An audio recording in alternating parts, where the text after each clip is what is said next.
여러분, 실수라는 말의 사전적 의미는 의도하지 않은 잘못이라고 합니다. 그러고 보면 우리는 하나님 앞에 의도하지 않은 잘못을 저지를 때가 참 많지요.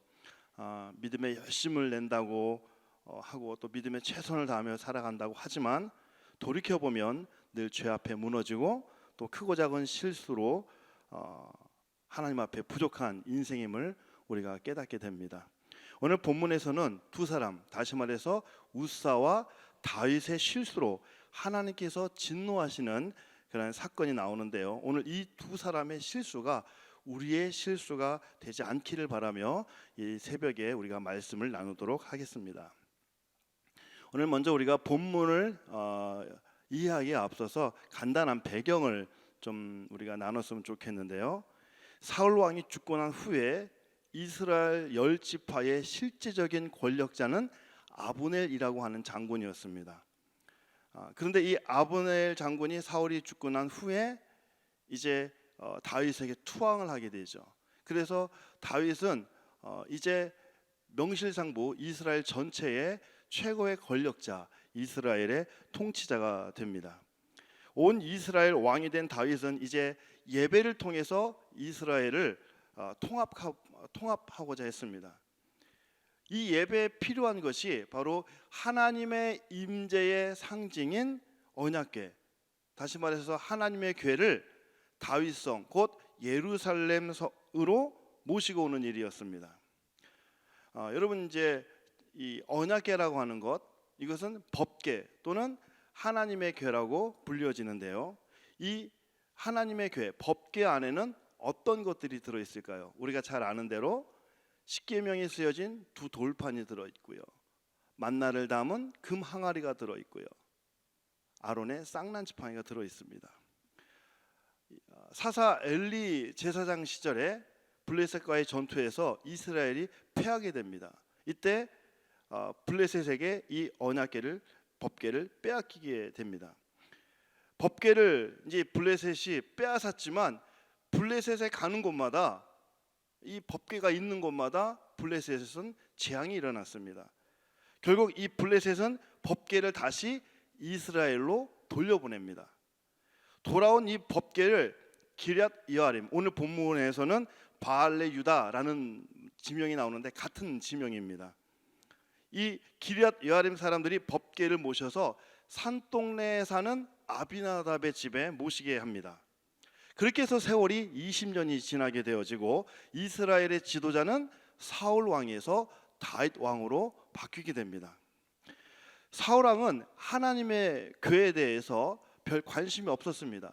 그러나 다윗은 가장 먼저 언약궤에 관심을 가졌습니다.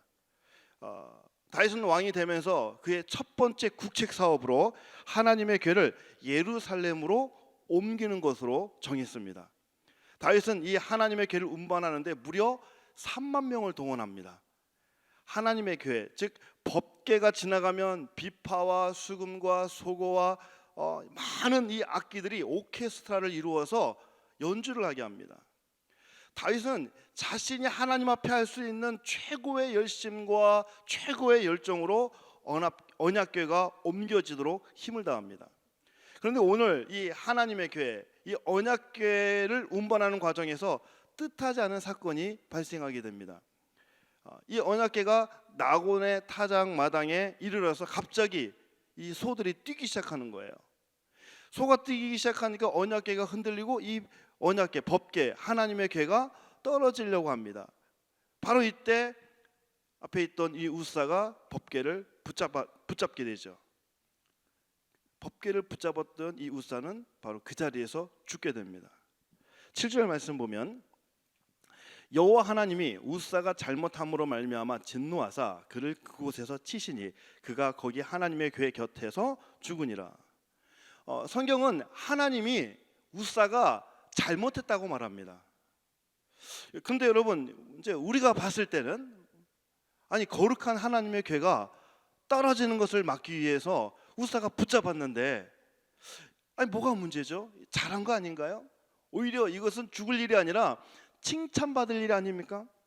그런데 하나님은 잘못했다고 보시고 우사의 생명을 거두어 가십니다. 여러분, 우리가 지금 읽은 이 한글 성경은 우사가 잘못함으로 라고 기록이 되어 있는데, 성경 원문에서는 우사의 실수로 인하여 라고 쓰여져 있어요. 우사가 법궤를 붙잡은 것은 실수라는 거예요. 여러분, 우사가 이런 실수를 범하게 된 원인은 어디에 있을까요? 여러분, 적어도 이스라엘 백성이라면 법궤를 어떻게 다뤄야 하는지 누구나 잘 알고 있을 겁니다. 법궤를 만질 수 없다는 것도 잘 알고 있었을 겁니다. 이러한 내용을 우사의 아버지 아비나답도 잘 알고 있었을 겁니다. 그런데 이 법궤를 모신 지난 20년 동안 하나님의 궤를 어떻게 다뤄야 하는지 아들 우사에게 제대로 가르치지 않았습니다.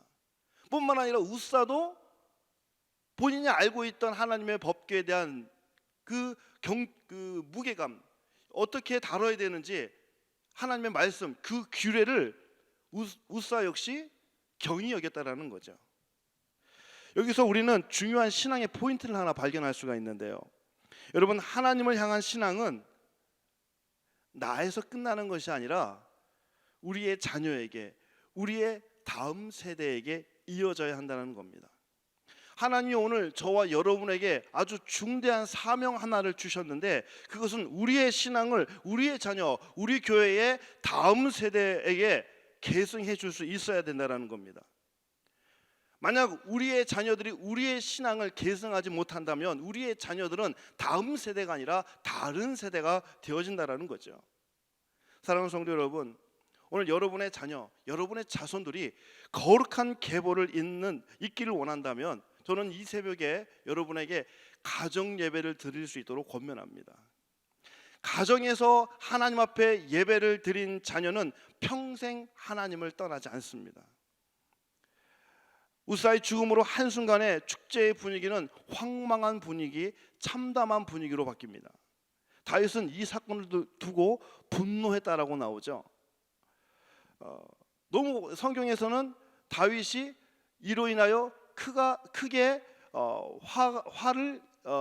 화가 났다 이렇게 이제 기록하고 있습니다. 학자들은 다윗이 자신의 열정과 자신이 최선을 다했는데 그러한 자신의 모습을 하나님께서 인정해주지 않았다는 것에 대해서 분노했다라고 말하는 사람이 있지만, 그러나 대부분의 학자들은 지금까지 다윗의 삶의 태도를 보면 다윗이 하나님에 대해서 분노한 것이 아니라 우사의 불경한 행동 때문에 언약궤 이 하나님의 교회 이송에 차질이 빚어진 것에 대한 분노라고 이야기를 합니다. 그런데 여러분, 우사에 대해 분노한 이 다윗에게도 치명적인 실수가 있었습니다. 오늘 본문에서 다윗은 어떤 실수를 범했을까요? 첫 번째는 다윗의 실수는 하나님과 소통하지 않았다라는 겁니다. 다윗은 법궤를 옮기기 전까지 늘 하나님께 묻고 행동하는 사람이었습니다. 다윗은 늘 하나님께 먼저 아뢰고 하나님의 음성에 귀를 기울였던 사람이었습니다. 모든 일에 있어서 다윗은 항상 하나님께 기도하고 하나님의 뜻을 구했던 그런 사람이었습니다. 근데 사무엘상 5장에 보시면 다윗은 블레셋이 쳐들어왔을 때에도 하나님과 소통하죠. 하나님, 제가 블레셋 사람들에게 올라가리까? 라고 물어요. 그런데 오늘 법궤를 옮길 때는 하나님께 묻지 않습니다. 하나님과 소통하지 않습니다. 역대상 13장에 보시면 하나님의 궤를 옮기는 것에 대해서 다윗이 천부장과 백부장과 의논을 합니다. 그뿐만 아니라 다윗은 백성들에게 내가 하나님의 궤를 옮기려고 하는데 백성들이 좋게 여기거든 다윗은 이 사업을 실행하겠다라는 거예요. 다윗은 백성들과도 소통합니다. 여러분, 국민들과 소통하는 대통령, 여러분 얼마나 보기 좋습니까? 그런데 여러분, 다윗의 실수는 바로 여기에 있었습니다. 다윗은 백성들, 천부장, 백부장과 소통하기 이전에 하나님께 묻고 하나님과 소통을 먼저 했어야만 했습니다. 여러분, 교회도 마찬가지죠. 설문조사에서 성도들이 원하는 것을 하고 다수결로 교회를 진행하는 것이 교회의 온전한 모습이 아니라 우리는 먼저 하나님께 기도하고 하나님께 물으며 그 하나님의 뜻을 이루어가는 것이 교회의 모습이어야 합니다. 우리 개인도 마찬가지죠. 우리는 어떤 일을 하든지 먼저 하나님께 묻고 기도하는 사람이 되어야 합니다. 사랑하는 성도 여러분, 하나님과 소통해야 하나님 앞에 형통의 은혜를 누릴 수 있습니다. 두 번째, 다윗의 실수는 하나님의 방법대로가 아닌 내 뜻, 내 열심이 앞선 것입니다. 여러분, 오늘 다윗이 하나님의 궤를 옮길 때 어떤 방법으로 옮기죠? 3절 말씀 보시면요, 새 수레에 하나님의 궤를 실었다고 하죠. 그래서 이 법궤를 옮길 때 이 다윗은 이 새 수레를 가장 좋은 나무로 만들었어요. 가장 최고의 디자인을 통해서 최고의 수레를 다윗이 만들어 놓습니다. 그래서 이 수레에 하나님의 궤를 올려놓고 옮기게 되어지죠. 이 다윗의 열심, 여러분 얼마나 기특합니까? 하나님의 일을 최고의 것으로, 최선의 것으로 하려는 이 다윗의 모습은 그야말로 칭찬받을 모습이었습니다. 그런데 이것은 다윗의 열심일 뿐이지 하나님의 방법이 아니었습니다. 여러분, 민수기 4장을 보시면 하나님께서는 언약궤, 이 하나님의 궤를 어떻게 옮겨야 되는지 그 규례를 잘 적어놨습니다. 이 하나님의 궤를 옮길 때는 아무렇게나 옮기는 것이 아니라 어깨에 메고 옮기라고 말합니다. 그리고 아무나 옮기는 것이 아니라 레위 자손이 이 하나님의 궤를 옮기도록 했습니다. 그것도 고핫 자손이 하나님의 궤를 옮기라고 규례를 정하셨습니다. 그런데 오늘 본문에서는 이 언약궤를 이 어깨에 매지 않고 수레에 싣고, 그것도 레위 자손이 아닌 아비나답의 아들들이 수레를 끌고 갑니다. 지금 다윗이 사용하고 있는 방법은 자신에게 있어서는 최선일지는 몰라도 하나님의 방법이 아니었습니다. 여러분, 당시 이방인들을, 특히 이 다곤 신을 섬기는 사람들은 그 우상을 수레에 싣고 옮기고 다녔습니다. 다윗은 이방인들의 이러한 풍습을 어떤 별 판단 없이 따라한 거죠. 여러분, 수레에 싣고 가는 것이 편할까요? 아니면 어깨에 메고 가는 것이 편할까요? 당연히 수레에 싣고 가는 것이 편하겠죠. 다윗은 하나님의 방법이 아닌 편리함을 택한 겁니다. 여러분, 코로나로 인해서 새롭게 자리 잡은 교회 예배 형태가 온라인 예배입니다. 물론 이전부터 있었죠. 그러나 이제 코로나를 통해서 온 교회들이 온라인 예배를 드리고 있습니다. 저희 교회도 이제 코로나 기간 동안 예배당이 아닌 집에서 온라인 예배로 드렸고, 지금도 새벽에 온라인으로 예배 드리는 분이 많이 계십니다. 그런데 문제는요, 예배를 자신의 편리함을 위해 드리는 것이 문제입니다. 출애굽기 8장을 보시면 모세가 바로에게 이렇게 요구를 합니다. 우리가 사흘 거리를 나가서 광야에서 하나님께 제사를 드리겠다고 이야기합니다. 이때 바로가 뭐라고 얘기했냐면, 제사하러 뭘 그렇게 멀리 갈 필요가 있느냐, 그냥 멀리 가지 말아라 라고 이야기를 합니다. 여러분, 이게요 사탄의 속삭임입니다. 크리스찬들에게 사탄은 달콤한 목소리로 속삭입니다. 뭐 그렇게 멀리 교회까지 가스비 들리고 또 시간 들이고 그렇게 옷 입어가면서 갈 필요가 있느냐, 편하게 집에서 소파에서 편하게 예배드리면 되지. 그러다가 이제 추운 겨울이 되면은 따뜻한 침대에서 푹신한 베개를 기대어 편안한 예배를 드리기를 원하는 분들이 계시죠.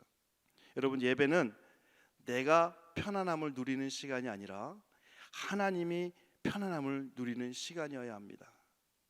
여러분, 우리는 우리 예배가 소비자 중심의 예배가 아니라, 편리함과 편안함을 추구하는 예배가 아니라 하나님 중심의 예배가 될 수 있어야 합니다. 여러분, 우리는 예배를 관람하는 사람이 아니라 온 마음으로 전심으로 예배하는 온전한 예배자가 되어야 합니다.